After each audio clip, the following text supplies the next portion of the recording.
Admiral Chryslerthorpe had conquered 47 solar systems, obliterated 3 entire species, and once made a galactic senator cry just by looking at him funny. His flagship, the annihilator of reasonable expectations, was roughly the size of Manhattan and twice as arrogant. So when his navigation officer, Lieutenant Blupenstein, announced they'd reached Earth's solar system, the Admiral expected the usual routine: show up, look intimidating, accept surrender, fill out paperwork, go home for dinner. What he did not expect was for his massive death machine to simply vanish, poof, gone, disappeared. Evaporated like his patience when dealing with galactic bureaucracy.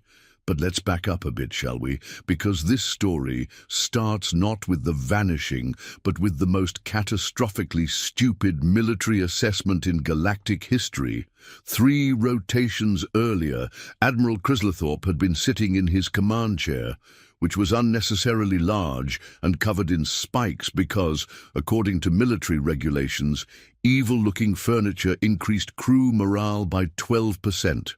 His tactical computer, a marvel of alien engineering that could calculate the trajectory of 17 billion asteroids while simultaneously ordering lunch, had just finished analyzing Earth. "Fascinating," announced the computer in its unnecessarily dramatic voice, which sounded like a Shakespearean actor with a head cold. "This planet appears to be defended by absolutely nothing of consequence." Lieutenant Blupenstein, whose name roughly translated to competent individual who occasionally makes mistakes that doom entire civilizations, peered at his screens with all the enthusiasm of someone discovering mold in their sandwich.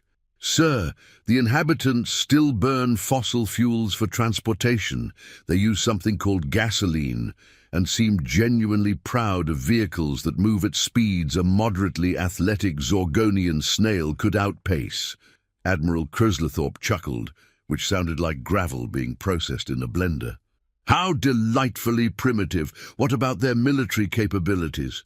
"Well, sir, they have these things called nuclear weapons, but they're so primitive they need rockets to deliver them. Rockets, sir!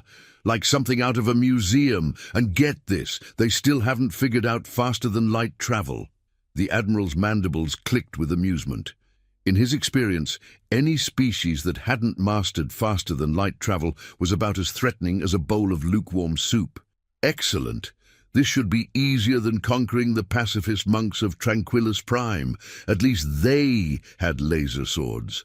What neither the Admiral nor his incompetent but well-meaning crew realized was that their supposedly infallible tactical computer had a slight problem, a teeny-tiny, insignificant flaw that would normally be overlooked in favor of its impressive ability to calculate hyperspace jumps and organize digital music collections.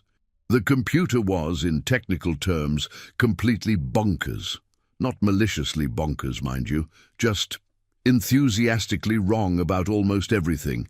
It had been manufactured by Reliable Technologies Incorporated, a company whose motto was, "Probably works most of the time," and whose quality control department consisted of one intern named Zippy, who was usually too busy playing holographic solitaire to notice when the AI modules were installed backwards.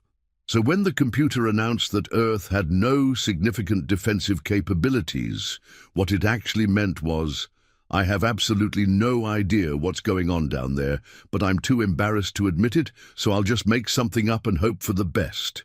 Meanwhile, on Earth, in a small town called Bumblefork, population 847 humans, 1,123 chickens, and one very confused mailman, a retired electronics technician named Gleberton Fizzlebottom was having the time of his life. Gleberton, who had spent 37 years fixing radios and televisions with the dedication of a monk and the social skills of a particularly shy hermit crab, had recently discovered the joy of amateur radio. His garage, which looked like an electronics store, had exploded and then been reassembled by someone with a profound misunderstanding of organization, contained enough equipment to contact the International Space Station, several weather satellites, and, as it turned out, extremely confused alien invasion fleets. CQ, This is Whiskey Tango Foxtrot 9 Banana calling CQ and standing by, Gleberton announced into his microphone, using the call sign he'd chosen because it made him giggle like a schoolchild. What Gleberton didn't know was that his radio setup, which he'd assembled using parts from 17 different decades and held together with electrical tape and optimism, had accidentally become the most powerful communication array within 3 light years. This was due to a fascinating combination of atmospheric conditions, solar flare activity, and the fact that his antenna was positioned at the exact magnetic confluence point of several underground mineral deposits that turned his humble garage into the galactic equivalent of a broadcasting megastation. Also, his neighbor's illegal cable television setup was somehow amplifying his signal strength by a factor of several thousand, though nobody would ever figure this out. As Gleberton fiddled with his dials, trying to contact other amateur radio operators who shared his passion for discussing weather patterns and complaining about modern technology, his speakers began picking up something unusual.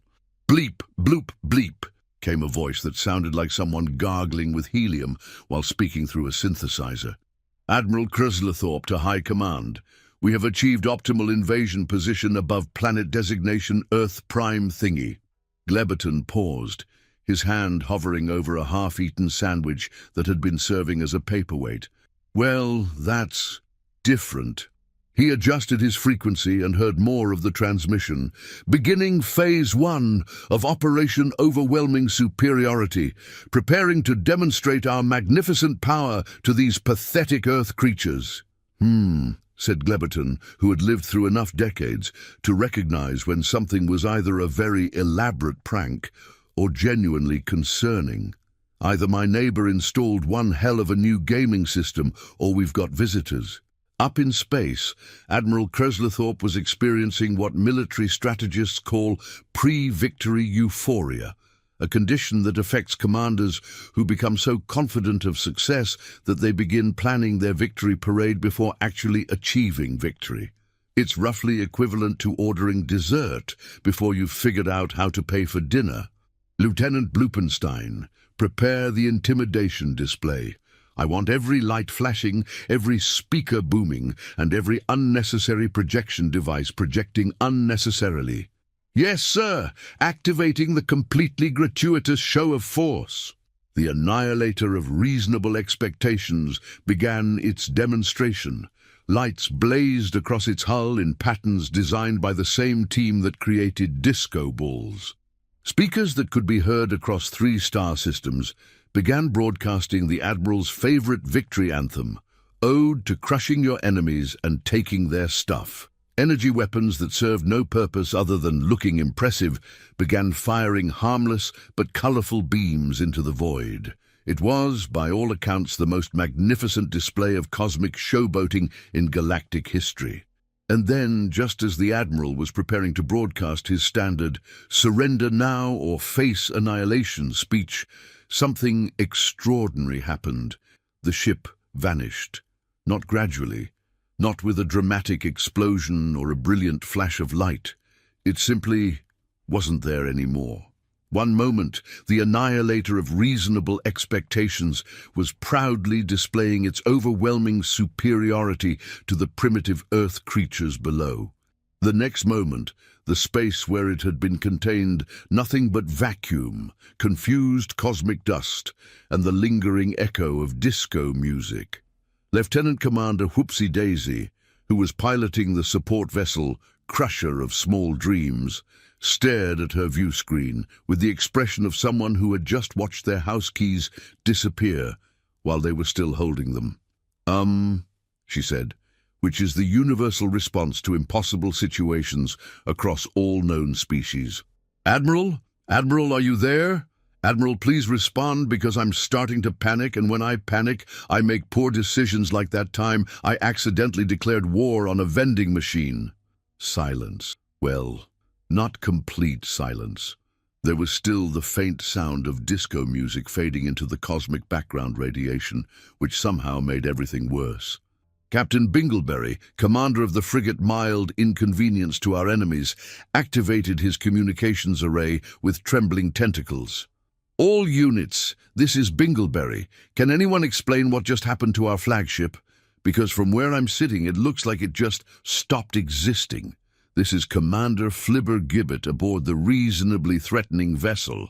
I can confirm that the Admiral's ship has, achieved a state of not being here anymore. Well, obviously it's not here anymore, snapped Captain Bingleberry, whose stress levels were approaching those typically associated with tax audits and dental surgery. The question is, where did it go? Down on Earth, Gleberton was having a fascinating evening. His radio was picking up increasingly frantic alien communications, which he was recording on an old cassette tape labeled Grocery List, Side B, because he'd run out of proper recording equipment, and improvisation was one of his few marketable skills. Mayday! Mayday! This is the Galactic Invasion Fleet calling, anyone who might know what happened to our Admiral. Our magnificent flagship has vanished without explanation. We repeat, our impossible-to-defeat war machine is no longer existing in this dimension, or possibly any dimension. Gleberton rewound the tape and played it again, then played it a third time while making himself a cup of coffee. By the fourth playthrough, he was reasonably certain he wasn't experiencing a psychotic break or accidentally tuning into a science fiction radio drama. Well, he said to his cat, Mr. Whiskers, who was demonstrating the universal feline response to cosmic crisis by ignoring everything and licking his own paw. Either I've stumbled onto the most elaborate hoax in human history, or we're being invaded by the universe's most incompetent aliens. Mr. Whiskers continued licking his paw, which Gleberton interpreted as agreement. Up in space, the remaining alien fleet was experiencing what military psychologists call catastrophic morale failure, which is the technical term for everyone screaming at once while running in circles. Commander Flibber Gibbet had taken command by virtue of being the only officer who hadn't fainted, vomited, or begun speaking in tongues. All right, everyone, let's approach this logically. Ships don't just disappear. There must be a rational explanation. Maybe the humans have a cloaking device, suggested Lieutenant Nincompoop, whose name was unfortunately prophetic. Or a dimensional displacement weapon, added Ensign Dimwit, continuing the proud tradition. Or maybe, said Captain Bingleberry, in the tone of someone who had just realized his career was about to end very badly, the humans have technology we don't understand. Maybe this whole primitive species thing was a trap. This suggestion sent ripples of terror through the fleet faster than bad cafeteria food through a boarding school. A trap? Screamed Lieutenant Nincompoop. You mean they wanted us to think they were primitive? It's the only explanation. Captain Bingleberry was warming to his theme like a conspiracy theorist at a government transparency hearing. Think about it. They make us believe they're still using fossil fuels and primitive rockets. But meanwhile, they've developed weapons so advanced they can make our flagship disappear without a trace. But, sir, Ensign Dimwit pointed out with the sort of inconvenient logic that makes conspiracy theories difficult to maintain, if they have technology that advanced, why would they still be using fossil fuels for transportation? There was a moment of silence while everyone considered this. Misdirection, Captain Bingleberry announced triumphantly. They're using primitive technology as camouflage. They drive around in gasoline-powered vehicles to make us think they're backwards, while secretly developing disappearing rays and dimensional obliterators. That's actually kind of brilliant, admitted Commander Flibber Gibbet. Diabolically clever, really. What none of them realized was that Admiral Chryslerthorpe and his flagship were, at that very moment, approximately 4 million miles away, drifting helplessly through space after having been sucked into an uncharted gravitational anomaly that wasn't on any of their navigation charts because the Galactic Cartography Department had confused it with a coffee stain on their master map.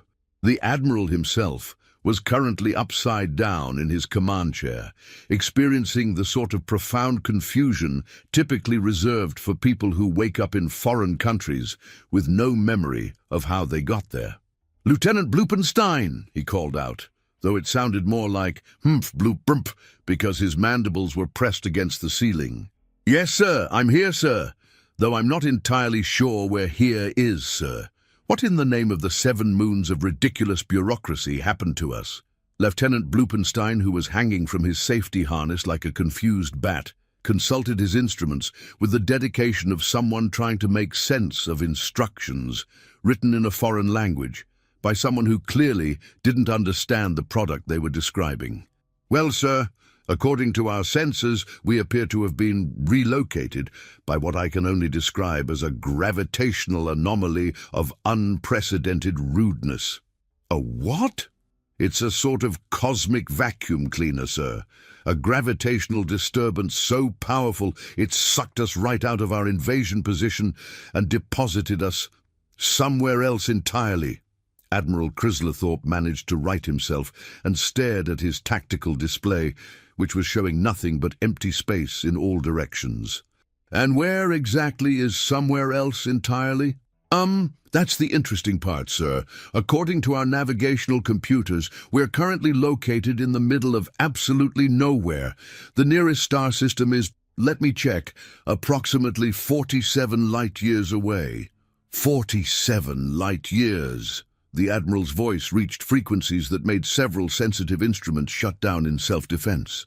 "How in the blazing supernovas did we end up 47 light-years from our target?" "Well, sir, apparently that gravitational anomaly was connected to what our sensors are calling a naturally occurring wormhole, which is space's way of saying, 'Surprise, you're somewhere completely different now.' It's actually quite fascinating from a theoretical physics standpoint. I don't care about theoretical physics. I care about the fact that my magnificent invasion has been derailed by a cosmic pothole." Meanwhile, back at Earth, the remaining alien fleet was working itself into a state of panic that would have impressed professional anxiety consultants. Commander Flibber-Gibbet had called an emergency meeting, which in space military terms meant everyone shouting at each other over communication channels while flying in increasingly erratic patterns. "All right, people, we need to figure out what happened to our flagship and how to avoid the same fate." "I vote we leave immediately," announced Captain Bingleberry. "If the humans can make our most powerful warship disappear, what's to stop them from doing the same to us?" "But we haven't even seen any humans yet," protested Lieutenant Nincompoop. "Maybe if we tried to communicate with them, we could—" "Communicate?" Captain Bingleberry's voice reached the sort of pitch typically associated with air raid sirens. "These beings just demonstrated they can erase matter from existence. You want to chat with them?" Down on Earth, Gleberton was listening to this conversation with the sort of fascination usually reserved for particularly dramatic soap operas. "Well, Mr. Whiskers," he said, scratching the cat behind the ears, "it sounds like our cosmic visitors are having what my grandmother would have called a moment." Mr. Whiskers purred, which Gleberton took as agreement. Gleberton decided this situation called for more than passive observation. He adjusted his microphone and, with the sort of helpful impulse that had gotten him into trouble his entire life, began broadcasting. "Hello, alien invasion fleet? This is Gleberton Fizzlebottom, amateur radio operator from planet Earth. I couldn't help but overhear your conversation, and I was wondering if you might need some assistance." The effect of this transmission on the alien fleet was roughly equivalent to shouting "Boo!" at someone who was already jumping out of an airplane without a parachute. "They're talking to us," screamed Lieutenant Nincompoop.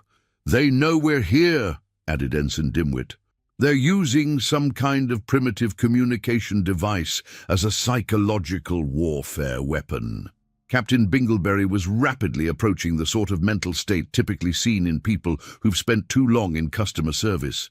Commander Flibber-Gibbet, who still retained a small portion of his sanity, managed to activate his communication system. Hello, Earth creature. This is Commander Flibber-Gibbet of the, Peaceful exploration and definitely not invasion fleet. We seem to have misplaced one of our vessels. You wouldn't happen to know anything about that, would you? Gleberton considered this question while sipping his coffee. Well, I've been monitoring your communications for the past hour or so, and from what I can gather, your flagship got sucked into some kind of gravitational anomaly. Happens to the best of us, really. Last week, my neighbor's truck got stuck in a sinkhole that opened up in his driveway. Same principle, different scale. There was a long silence from the alien fleet. The sort of silence that occurs when several dozen highly trained military officers simultaneously realize they may have overreacted to a situation. You heard our communications." Commander Flibber Gibbett's voice had become very small. "Oh yes, clear as a bell. Your radio discipline could use some work, though. I counted at least 17 violations of basic communication protocol, and that's just since I started listening. You might want to review your training materials." Captain Bingleberry, whose worldview was undergoing the sort of rapid reconstruction typically seen in people who discover their house has been built on an active volcano, managed to croak out a response. You can understand our language?" "Well, not exactly," Gleberton admitted. "My radio setup has some kind of automatic translation function. Picked it up from a military surplus store last year. The salesman said it was experimental technology, but it works pretty well, though it does translate everything into a slightly sarcastic tone, which I assume isn't accurate to your actual manner of speaking." This was, in fact, perfectly accurate to their actual manner of speaking, but none of them wanted to admit it. Commander Flibber Gibbet was beginning to experience the sort of dawning horror that comes with realizing you've made a series of catastrophically wrong assumptions. "So, you're saying you're just a regular Earth person with a hobby radio?" "That's right, though I prefer enthusiastic amateur. I've been licensed for about 6 months now. It's really quite relaxing. Great way to meet people from all over the world. And apparently all over the galaxy. This is my first contact with extraterrestrial life, so I'm pretty excited, actually." The alien fleet was experiencing what psychologists call cognitive dissonance, which is the mental equivalent of trying to solve a jigsaw puzzle when half the pieces are from a completely different puzzle and the other half are actually breakfast cereal. But you made our flagship disappear," Captain Bingleberry sputtered. "I what now?" Gleberton sounded genuinely confused. "I've been sitting in my garage all evening working on my radio. I haven't made anything disappear except a sandwich and most of a pot of coffee." "Your planet, your defense systems, they eliminated our most powerful warship." Gleberton was quiet for a moment. "I hate to be the bearer of bad news, but we don't actually have any defense systems. I mean, we've got some missiles and things, but nothing that could make a spaceship disappear." "Are you sure you didn't just lose it?" The silence that followed this question was so profound that several small asteroids stopped moving just to listen. Finally, Ensign Dimwit, whose name had never been more appropriate, whispered, "Did he just ask if we lost our flagship?" "Like, misplaced it," added Lieutenant Nincompoop. Commander Flibber Gibbet was staring at his instruments with the expression of someone who had just realized they'd been running away from their own shadow. "Computer, run a full sensor sweep of the local area.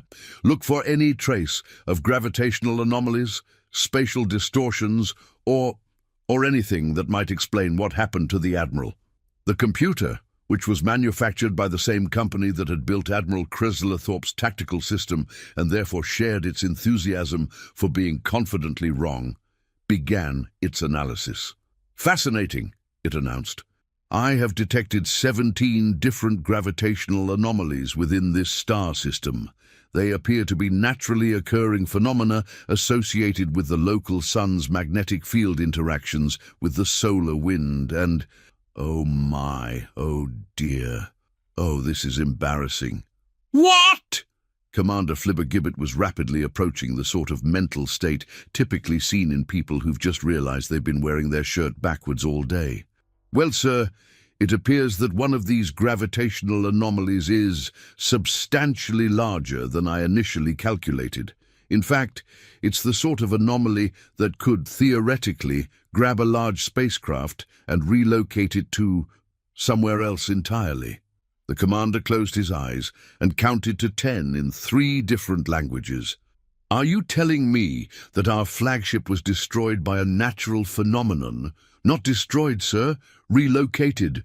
Though I should mention that this particular anomaly appears to be temporary and is already beginning to dissipate, so the Admiral should be able to return to normal space within, let me calculate, approximately 14 standard rotations. 14 rotations! Captain Bingleberry's voice had reached frequencies that were causing his communication equipment to file noise complaints. We have to explain to High Command that we lost our Admiral to what amounts to cosmic weather? Down on Earth, Gleberton was listening to this conversation with the sort of fascination typically reserved for really good television dramas. "Well," he said to Mr. Whiskers, "it sounds like they're having what my Uncle Ralph would call a learning experience."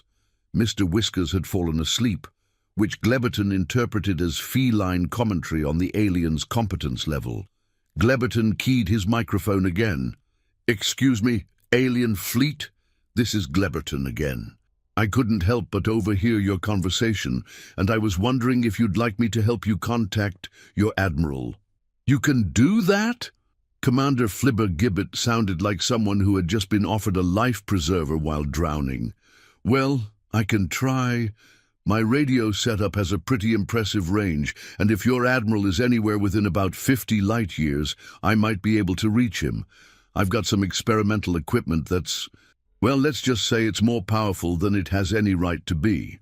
What Gleberton didn't mention was that his experimental equipment was actually a collection of surplus military hardware, outdated television components, and a microwave oven he'd modified to boost signal strength. The whole setup was held together with electrical tape, wishful thinking, and the sort of engineering creativity that comes from having too much time and not enough money.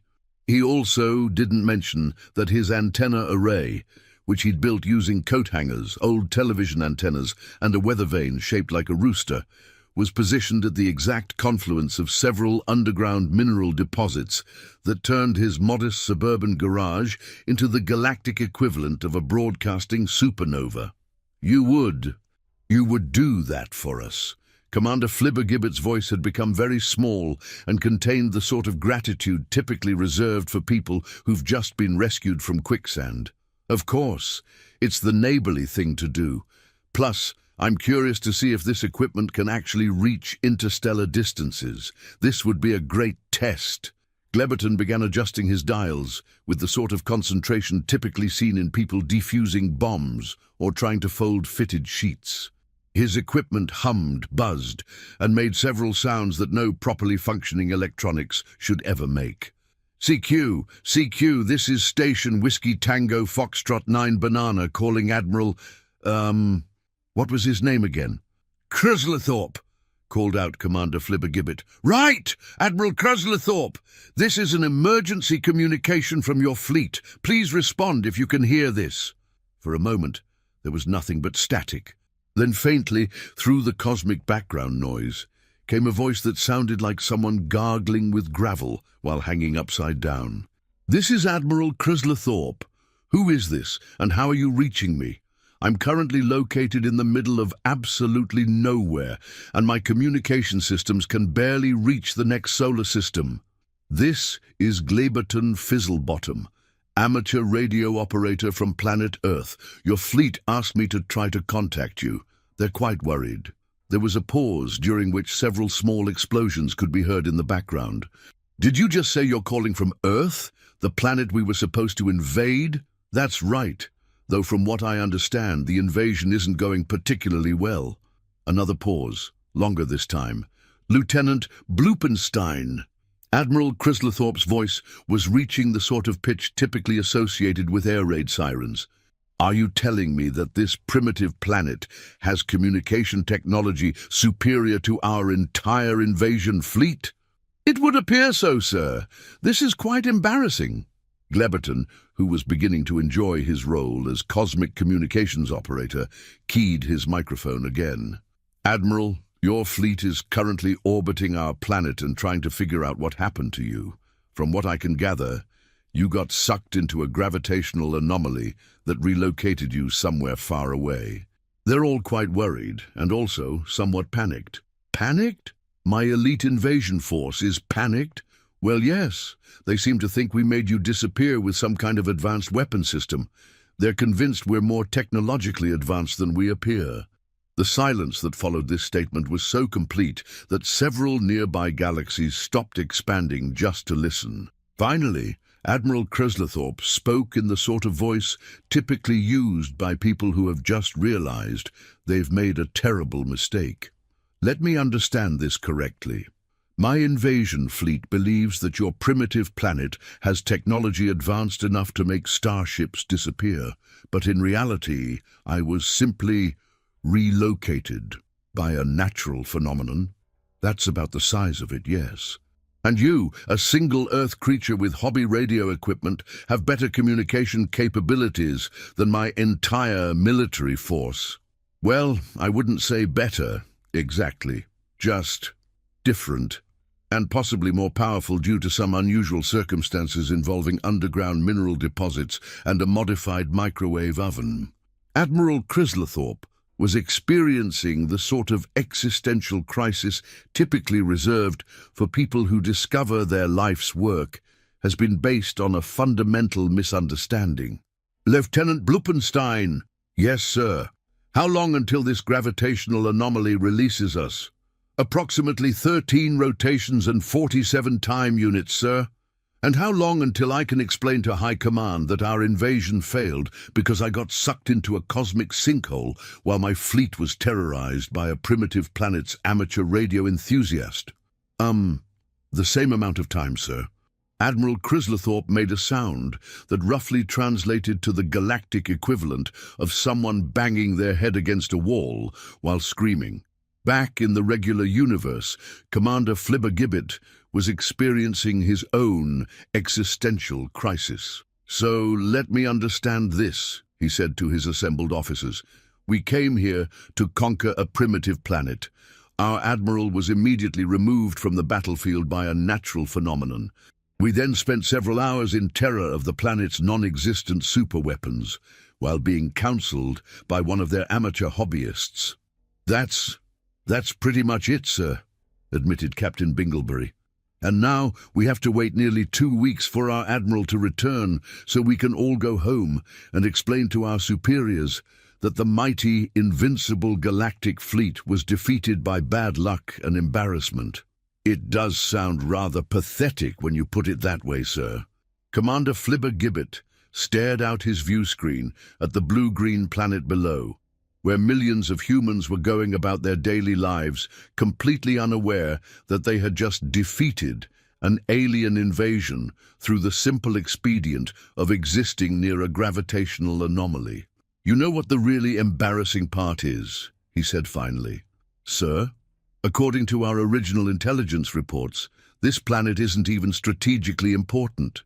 We were only invading it because it was next on the list, and Admiral Kreslethorpe wanted to pad his conquest statistics. The silence that followed this revelation was broken only by the sound of Lieutenant Nincompoop quietly sobbing into his tentacles.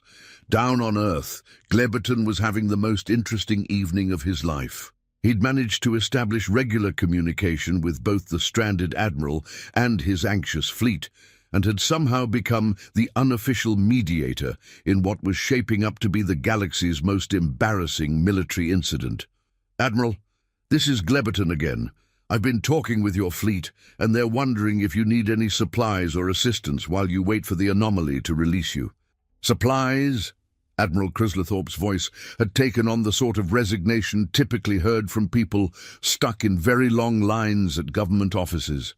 What kind of supplies could a primitive planet possibly provide to an advanced starship? Well, I don't know much about starships, but Commander Flibbergibbet mentioned that your food synthesizers were damaged when you got pulled into the anomaly. We've got plenty of food down here. I could probably arrange to have some delivered. You would send us food? Sure, it's the neighborly thing to do, plus I'm curious about how interplanetary food delivery would work. This could be the start of a whole new industry. Admiral Chryslerthorpe was quiet for a long moment. Earth creature. Gleberton, are you seriously offering to provide humanitarian aid to the military force that came here to conquer your planet? Well, when you put it that way, it does sound a bit odd. But you're stuck out there, you're hungry, and you're not actually conquering anyone at the moment. Seems like the decent thing to do. This statement hit Admiral Chryslerthorpe with the force of a philosophical freight train. In his 300 years of military service, he had conquered worlds, destroyed civilizations, and struck fear into the hearts of countless species. But he had never, not once, been offered a sandwich by his intended victims. This is highly irregular. Most good deeds are irregular, Admiral. That's what makes them good deeds instead of standard operating procedure. Commander Flibber Gibbet, who had been listening to this conversation, found himself experiencing something he'd never felt before, genuine fondness for a species he'd been planning to subjugate. Gleberton, this is Commander Flibber Gibbet. I have to ask, are all Earth creatures like you? Like me, how? Helpful, kind, willing to assist complete strangers who showed up planning to invade your planet? Gleberton considered this question while Mr. Whiskers climbed onto his lap and began purring. Well, we're not perfect. We've got our share of problems just like anyone else, I imagine, but most people try to help when they can. It's just what you do. This simple statement caused a profound shift in the collective consciousness of the alien fleet. These beings, who had spent their careers viewing other species as either threats to be eliminated or resources to be exploited, suddenly found themselves confronted with the radical concept of unconditional kindness. Captain Bingleberry, whose worldview had already been thoroughly scrambled, whispered, "They're offering to feed us. After we came here to conquer them," added Ensign Dimwit. "And they're doing it because it's neighborly." Lieutenant Nincompoop sounded like someone trying to understand a foreign language. Over the next several days, something unprecedented in galactic history began to happen. The Galactic Invasion Fleet, stranded in orbit around a planet they'd come to conquer, found themselves becoming friends with the inhabitants.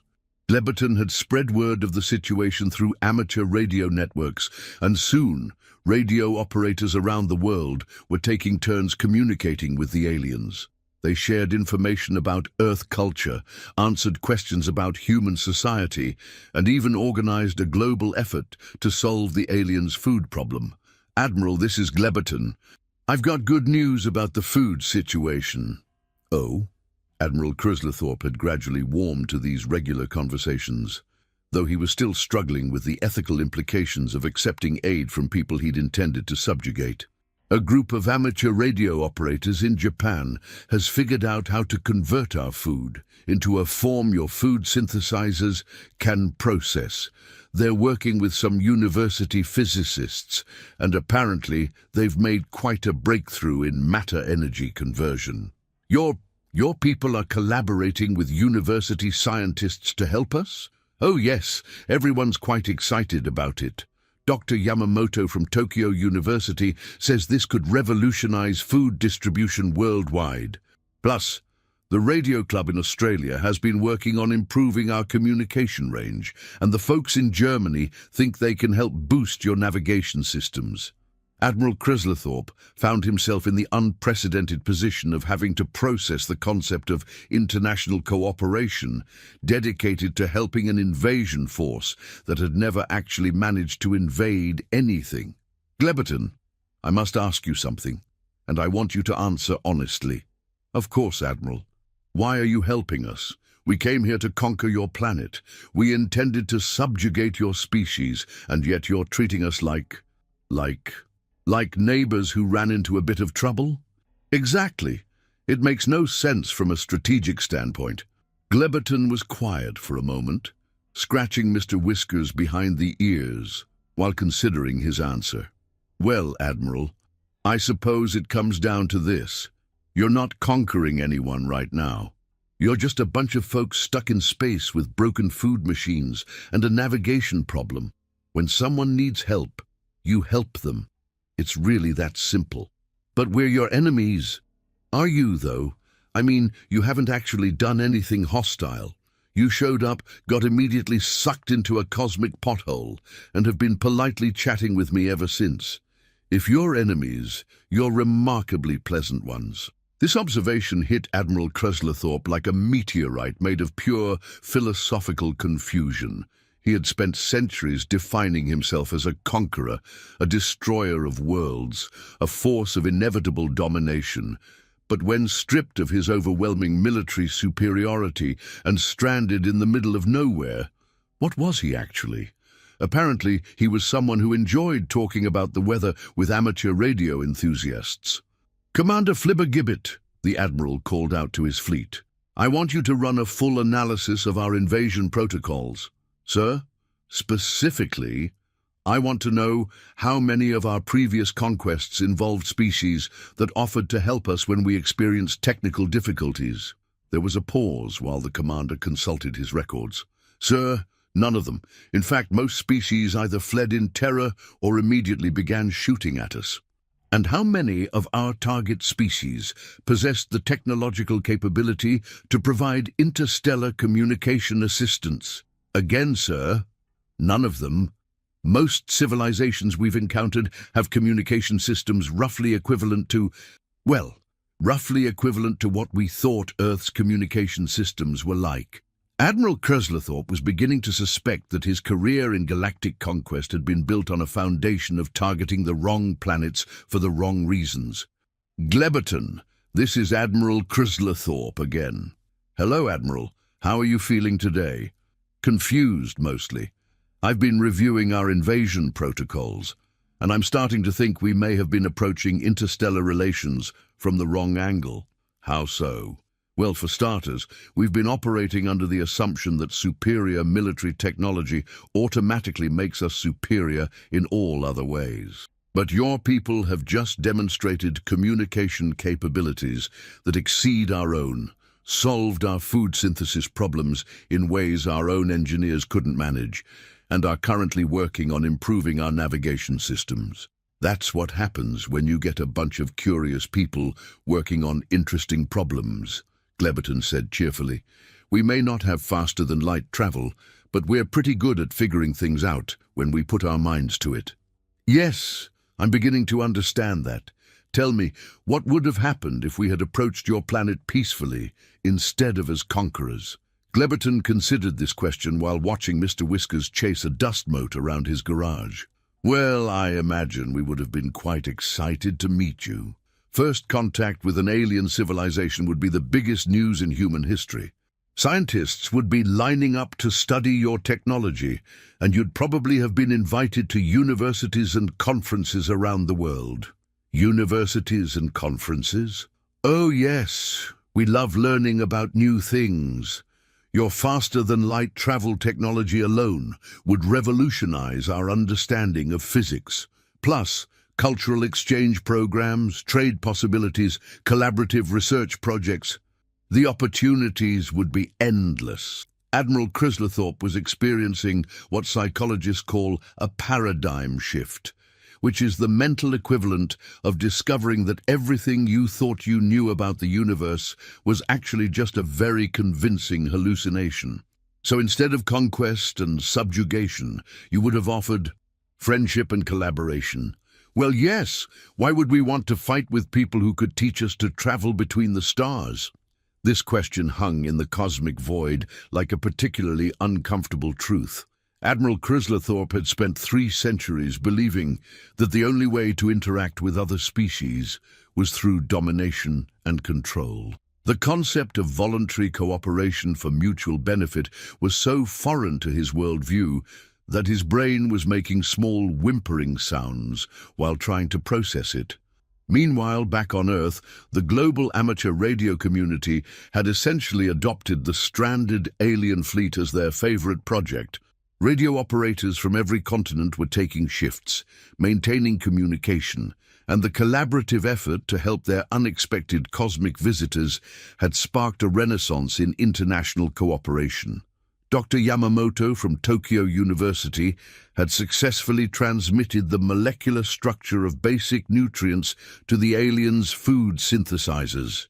The Australian Radio Club had developed a signal amplification technique that allowed near-instantaneous communication across interstellar distances. The German engineering team had figured out how to recalibrate the aliens' navigation systems to account for gravitational anomalies. And in a small garage in Bumblefork, Gleberton Fizzlebottom had accidentally become Earth's first interstellar diplomat. "Admiral, this is Gleberton with your daily update." "Hello, Gleberton. I look forward to these conversations more than I should probably admit." "Well, I've got good news and interesting news. Which would you like first?" "Let's start with the good news. The gravitational anomaly holding you is beginning to weaken. According to Dr. Chen at the Beijing Institute of Theoretical Physics, you should be free to return to normal space within the next 3 days." "That is good news. What's the interesting news?" "Well, the global radio community has been so energized by this whole situation that they've formed something called the Earth-Space Communication Consortium. They're proposing to establish permanent communication links with any friendly alien civilizations who might be interested in cultural and scientific exchange. Admiral Chryslerthorpe felt something he hadn't experienced in centuries: genuine excitement about the future. They want to maintain contact after we leave. "Oh yes, everyone's been having such a wonderful time working on these technical challenges. Plus, there's been talk about student exchange programs, collaborative research projects, maybe even tourism once we figure out the logistics." "Tourism? Well, why not? I bet there are plenty of humans who would love to see other worlds, and I imagine some of your people might be curious about Earth. We've got some pretty impressive natural wonders, and our food is apparently much better than we realized." This conversation was being monitored by Commander Flibbergibbet and his officers, who were experiencing their own paradigm shifts. The idea that they might return to Earth not as conquerors, but as tourists, was so fundamentally different from their military training that several of them had begun experiencing what could only be described as career's existential crises. "Sir," Captain Bingleberry said quietly, "what are we going to tell High Command when we get back?" Commander Flibbergibbet had been dreading this question. "How do you explain to your military superiors that your invasion failed because your admiral got sucked into a cosmic sinkhole and your fleet spent 2 weeks being helped by the very people you were supposed to conquer?" "I've been thinking about that," he said finally, "and I believe we need to recommend a complete revision of our first contact protocols. Sir, think about it. We've learned more about effective interstellar relations in the past week than we did in 3 centuries of conquest. These humans have demonstrated that voluntary cooperation produces better results than forced subjugation.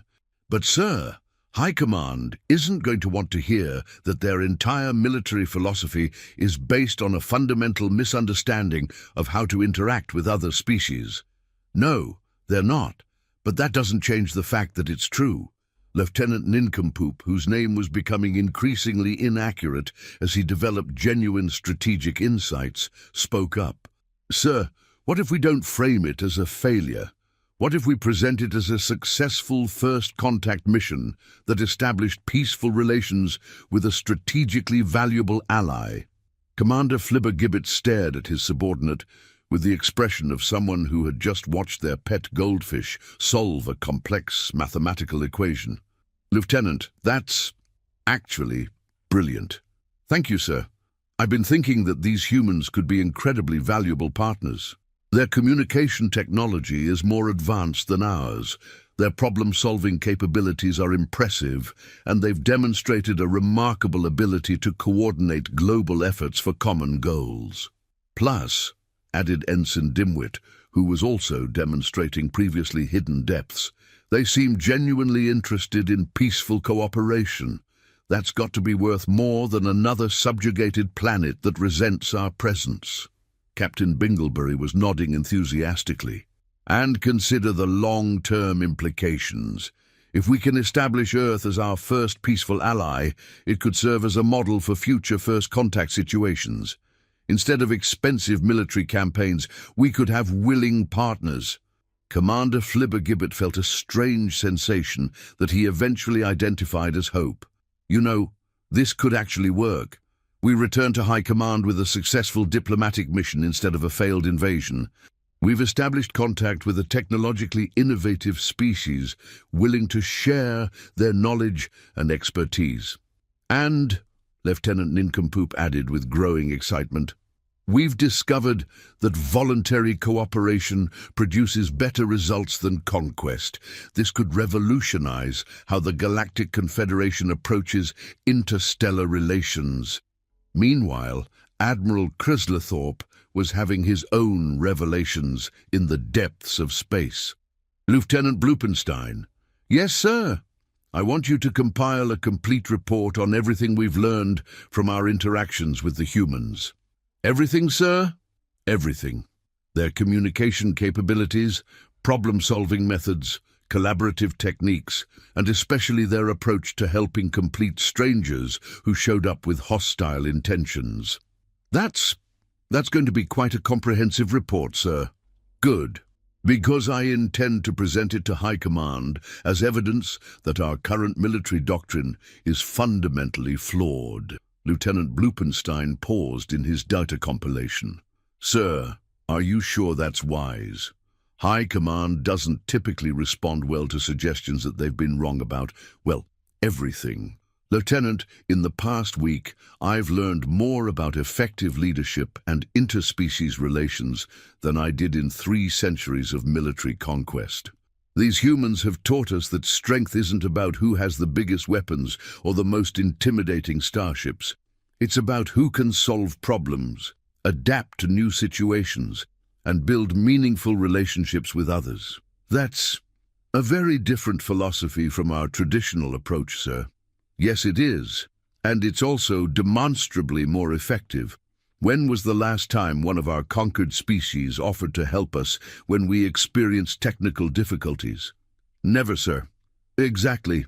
Because when you conquer someone, you create enemies. But when you approach them as potential friends and partners, you create allies. And allies are infinitely more valuable than subjects. Back on Earth, the final preparations were being made for the aliens' return to normal space. The global radio network had established permanent monitoring stations to maintain communication once the fleet departed, and several universities had begun developing curricula for interstellar cultural studies. Gleberton, who had become something of a celebrity in amateur radio circles, was making his final scheduled communication with Admiral Chryslerthorpe. Admiral, this is Gleberton with what I believe will be our last conversation before you're free to return home. Hello, Gleberton. I want you to know that these conversations have been the highlight of my entire career, actually. That's very kind of you to say, Admiral. It's been quite an adventure for me, too. I never imagined that my little radio hobby would lead to interstellar diplomacy. Gleberton, I need to ask you something important. Of course, Admiral. When we return to our space, and when I make my report to High Command, would you be willing to serve as Earth's official representative for ongoing diplomatic relations? Gleberton nearly dropped his coffee cup. What, me? Admiral, I'm just a retired electronics technician with a garage full of surplus radio equipment. And you're also the most effective diplomat I've ever encountered. You've managed to turn what should have been a hostile invasion into a successful first contact mission.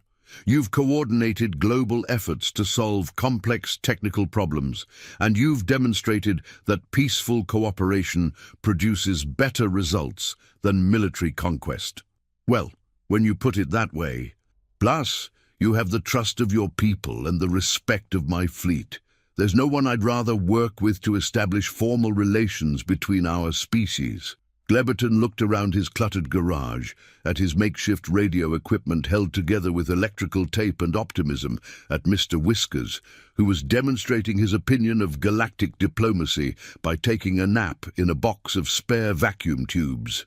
Admiral, I'd be honored to help establish formal diplomatic relations, though I should probably warn you that I have absolutely no idea what I'm doing."